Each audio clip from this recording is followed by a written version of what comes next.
اور دوسری بات اپنے بارے میں نوٹ کر لیجئے، یہ پاکستان، بچا کھچا Pakistan, what remains of Pakistan, یہ اصل میں ہے کیا؟ مولانا بہت خوبصورت انداز میں فرما رہے تھے، یہ 313 نہیں تھے، اسلام تھا۔ اسی طرح نوٹ کیجئے، پاکستان نہیں ہے، 4 صدیوں کی تجدیدی مساعی کا حاصل۔ آپ نے کبھی نوٹ کیا ختم نبوت کے بعد اب سب سے اونچا منصب کس کا ہے؟ مجددین۔ سنن ابی داؤد کی روایت، ان اللہ یبعث فی هذه الامہ علی راس کل 100 عام من یجدد لها دینها۔ اور نوٹ کیجئے، کوئی بات ہے 1000 برس تک سارے مجدد عالم عرب میں پیدا ہوئے، جیسے ہی دوسرا 1000 سال شروع ہوا، الف ثانی کا مجدد اعظم شیخ احمد سرہندی کہاں تھا؟ صنم خانہ ہند میں حاضر ہوا۔ میں شیخ مجدد کی لحد پر، وہ خاک کے ہے زیر فلک مطلع انوار، گردن نہ جھکی جس کی جہانگیر کے آگے، جس کے نفس گرم سے ہے گرمی آرات۔ وہ پھر 12ویں صدی کا مجدد اعظم امام الہند شاہ ولی اللہ دہلوی، 13ویں صدی کا مجدد اعظم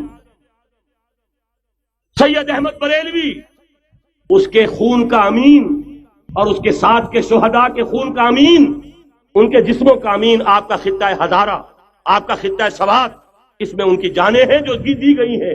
اور وہ نہایت میں آپ سے عرض کر دوں، دور صحابہ کے بعد اتنا خالص اسلامی جہاد پوری مسلمان تاریخ میں نہیں ملے گا جتنا وہ تحریک شہیدین کا۔ 14ویں صدی ہجری میں شیخ الہند جیسا مجاہد اعظم کہ انگریز نے گرفتار کر کے قید بھی کیا ہے، تو کہاں؟ ہندوستان میں نہیں، کہاں؟ جزیرہ مالٹا بحر روم میں۔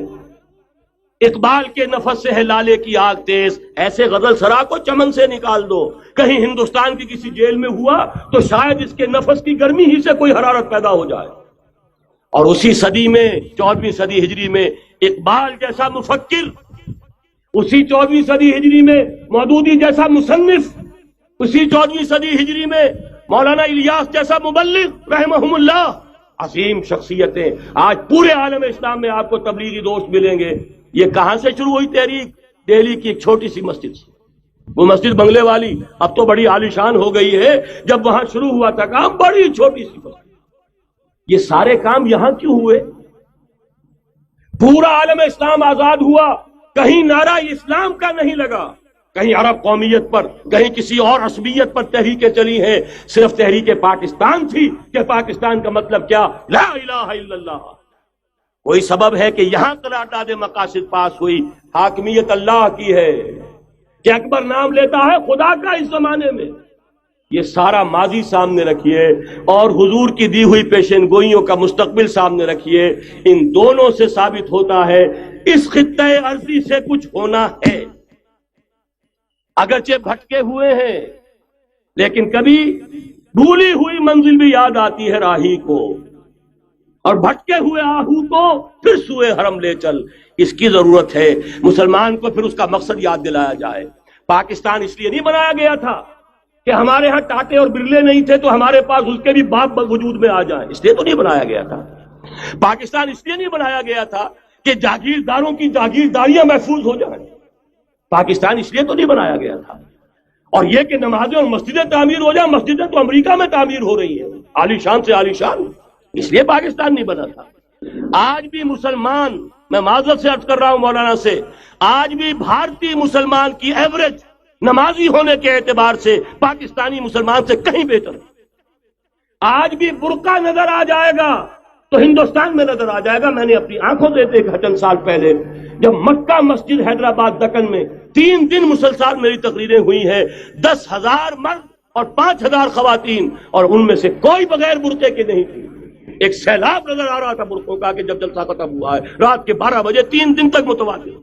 یہاں کہاں نظر آئے گا برقع آپ کو؟ یہاں تو جس کے بعد 2 پیسے ہو گئے اس نے سب سے پہلے برقع اتار کے پھینک دیا۔ معلوم اچھی طرح سمجھ لیجئے، یہ چیزیں تو وہاں زیادہ ہیں یہاں کی نسبت۔ اصل ضرورت تھی کہ یہاں اس نظام کو قائم کیا جائے، وہ نظام عدل اجتماعی، وہ جس میں حریت ہو، جس میں عام آدمی بھی خلیفہ وقت کو ٹوک سکے۔ یہ کرتا کیسے بن گیا؟ ایک خاتون بھی کھڑی ہو کر دامن پکڑ لے، عمر تمہیں کیا حق ہے کہ ہمارے مہر کے اوپر پابندی لگا رہے ہو، جبکہ اللہ نے نہیں لگائی۔ اللہ قرآن میں قنطارہ کا لفظ استعمال کر رہا ہے. ڈھیروں سونا دے دے کوئی شخص اپنی بیوی کو مہر کے اندر، طلاق دیتے وقت اس میں سے کچھ نہیں لے سکتا. آپ کون ہوتے ہیں ہمارے حق کے اوپر پابندی لگانے والے؟ اور عمر نے کہا آج ایک بڑھیا نے وہ اب عمر کو دین سکھایا، آرڈیننس واپس. حضرت سعد بن ابی وقاص رضی اللہ تعالی عنہ جو فاتح ایران تھے، وہ گورنر ایسے ہی نہیں بن گئے تھے ریوڑیاں بٹی ہو اور گورنری مل گئی ہو.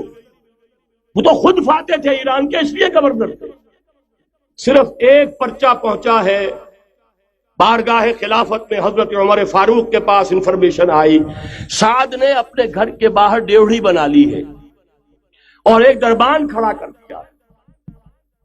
حضرت بلال کو بھیجا ہے رقعہ دے کر، اور یہ حکم تھا کہ بلال پہلے تو جاتے ہی ڈیوڑی میں آگ لگا دینا، پھر یہ رقعہ دینا میرا.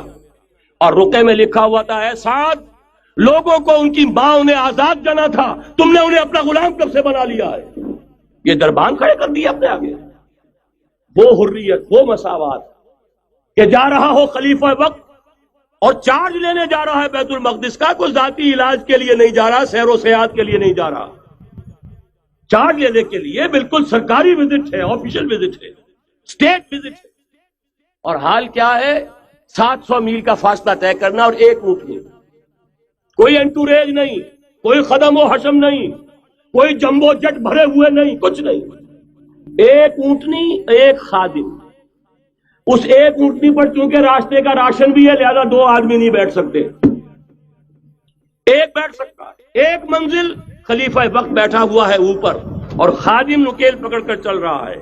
اگلی منزل خادم اوپر بیٹھا ہے اور خلیفہ وقت عمر بن الخطاب رضی اللہ تعالی عنہ اور وہ آگے آگے نکیل پکڑ کر چل رہے ہیں. یہ نظام چاہیے آج نوع انسانی کو. اس کے انتظار میں، اس کی تلاش میں نوع انسانی نے کتنے تجربے کر لیے، کیسی چھلانگیں لگائیں. ملوکیت ختم کی، آسمان سے گرا کھجور میں اٹکا. جمہوریت آئی نام نہاد، لیکن وہ سرمایہ دارانہ نظام بن کر آگے سے بڑھ کر لعنت بن گئی.